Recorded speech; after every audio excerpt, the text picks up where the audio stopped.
ഗവർണറുടെ at home സൽക്കാരത്തിന് സർക്കാർ 20 ലക്ഷം രൂപ അനുവദിച്ചു. റിപ്പബ്ലിക് ദിനത്തിൽ പൗരപ്രമുഖർക്ക് വിരുന്നൊരുക്കാനാണ് തുക അനുവദിച്ചത്. ഇത് സംബന്ധിച്ച് ധനവകുപ്പ് ഉത്തരവിറക്കി.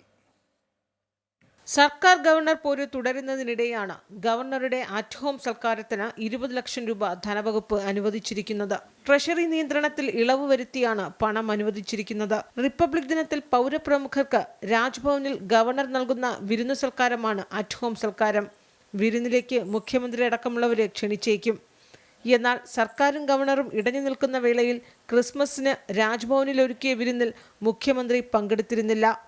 മുഖ്യമന്ത്രിയുടെ ക്രിസ്മസ് വിരുന്ന് സൽക്കാരത്തിൽ തലസ്ഥാനത്തുണ്ടായിരുന്നിട്ടും ഗവർണറും പങ്കെടുത്തിരുന്നില്ല. എന്നാൽ നയപ്രഖ്യാപന പ്രസംഗത്തിനായി നിയമസഭയിലെത്തുന്ന ഗവർണർ അറ്റ് ഹോം സൽക്കാരത്തിന് മുഖ്യമന്ത്രിയെയും മന്ത്രിമാരെയും ക്ഷണിച്ചേക്കുമെന്നാണ് സൂചന. അമൃത ന്യൂസ്, തിരുവനന്തപുരം.